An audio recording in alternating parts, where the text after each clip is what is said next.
Te whāti ana I te puta pāpaira, in ia I te paita I o St. Xavier Maris Stella Tolu. Nen ehi e te pu ohipa CRDP o Poriniti a Whanane, I te orar ao te mau ihitai, in ia I te paita I o te tere ena, nā te pae toa amutu tō o te rāma. Te whaai te mairo ka tishira I te huru o tōna tere e te mau mea I whārerehia e ana. Te tapeni te pahi St. Xavier Maris Stella Tolu I te mau mutu tua mutu tō o te rā. In e te wahu o mutu tei papi ite, wahapirua te e pahi te mo tauhi a, hi ai hia e nā mutu e ho e ahuru maho e. Wa fof aho I te e tere pahi no rato, te ti e ne te te mo horo pātete, mone ne mau te e pahi ute, a pārhei rā, te rewa ne te e nā te mo mutu. I tō utaper eir I roa, wa tārhau vau I te ho e pere o tatahi. Wa wharere e o whaati a proi a Josh Tani, o te rawe ne I te uhepau te puha. E tatara o ye I te puru haari. O papapana haari tōnei o tuo, ia pi ihia I te whea api, o tō rato mutu. Promo, e mea warawaraia I te hia tiu e atama ohi, wa hina e wanenhe te kuruhuru ta. E mea aurua nana ia tatara I te ohi pa fof atumu, e imir a fof anu te whenua. Te whahia o te tumu haari, I roto I te orar au te tātou te momutu. O awha I mei tōna hoa wahine o Māori I te tawhi I te wharawa pata. Maururu. I te mau taper atoa, warawet utu ore te mau ihitei ta rato uipa, no te hurir ai te tauihaa. Wa haafahia hia rato no tō rato hap o mei te I ta rato uipa. Tō rato hap o mei te e te papu I roto I tō rato mau haa. E tēnu atu I te teiha o te uipa o ta rato I ravera. Te reir au rato no tō apema. Te tonu paar au te maa uru I te pai tātei, e uipa te rirana tō opiti ihitei. Te pai umani te mau tamar I e te mau taura tamo pei, no te tapero atu in e te pahi hou a nawe ei. E pahi ta I te ie, e huri tau a fof a te ie, no te haaputuputu I te huir atira I te whaahauti te motamar I. Wariro te hauti au te pahi, iau ore hia I iau I te hamatar au te tere, e utatar a au hia. Ai te tino e arof ahou, e o whaar I no atura te mihara, I te hauti o te miti e te pue at o te reira. Nā te atano roto mei te wahi tam ar ai whaare iau. Wainu vau I te tauwhi e waha apoi te reira I te reimuri. I pihe iho noa I te mau ihia tei, o te tama amit eira. Wa whai te mei rato I a kaukura, e motu hei rua in e te moana pati tiwha. E tia e whaho e piti hora a tapei atue I niau, te maha ar aia o te taper a. Wahin aru vau e pēni whaarhei te reir au te mau miau tau e hi oni, I mea hau atu I te whiwhi I te patar ahohoa, I te pēni I te tātei roto I tā rato mohaa. E ko tāmata noa rai I te rawe te reira, mea fof atoa I te pēni I te reira. I te pēni ai te mo wahi wharerehi e roto I te tere. E mana on noa voi te he mo tāper ai te mo mutu I porinitia. O iho e te tere o te tur ap te teihai te papu I roto I te ar at mo hitei.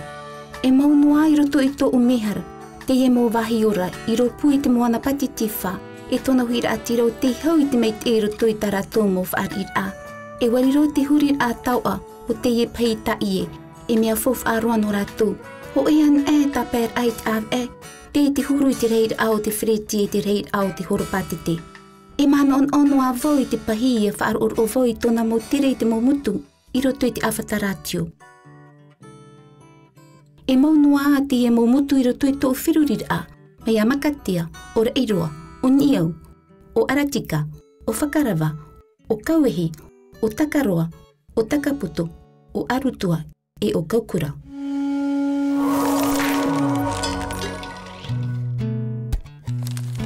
Wariro te e pahita I te e tau, e moi a fof a roa no te hurir ai te mau tauhi ai te mau mutu. E ha te mau rar ai e wha uhipahi e te mau mataro no te huri te mau tauhi ai ni e te wahu. Te whaohipana I te mau mātoro I te pae no te utara a I te mau tauhia. Mā te whaohipa I te hevi. E amohia mai te e mau pae nāni a mai I te pahi. Atu uatua I in e te miti. E huri atua I te pere o aurerei te tahi atu mau whariti te iha. E mea mā tauhia te e mau huri a tauhia I Poriniti a Whanani nei.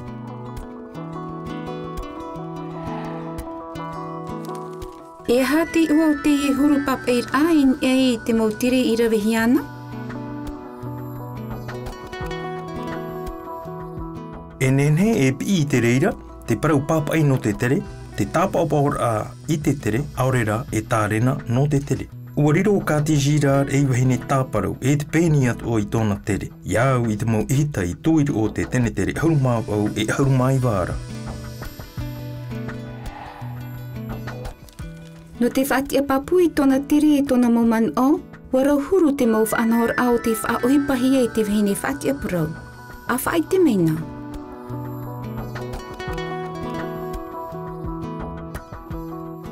Te hoho o ere ua. Te taimau hoho o pēni rūhia.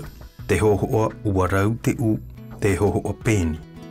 Parau mau, e mau rāp ea I te hia e te mata. I rutu I te ara o te tauturu I te taata pāpai puta. I te whaati ara I tāna mo upuara e tōna mau man o iau I te reira tēme.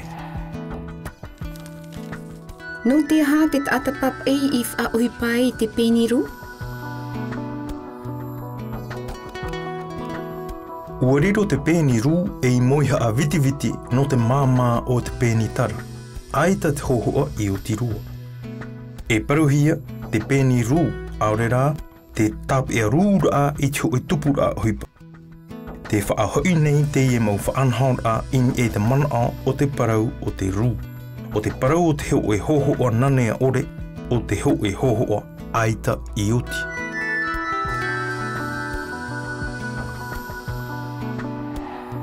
Te whaohipani te rahua o Kati Girard wahine I te tei mau rawhia mai te hoho a ere uo I te tei moho o pēni e rawe rau te u. A hiu mai te, e ha te tumu o ie I nari rai. E tuha aiti te ie no te puta ini e te pahi tā ie o Saint Xavier Maristela toru. Papa e hia e Kati Girard wahine, nen e hia e te pu ohipa CRDP o Porenetia Whanane.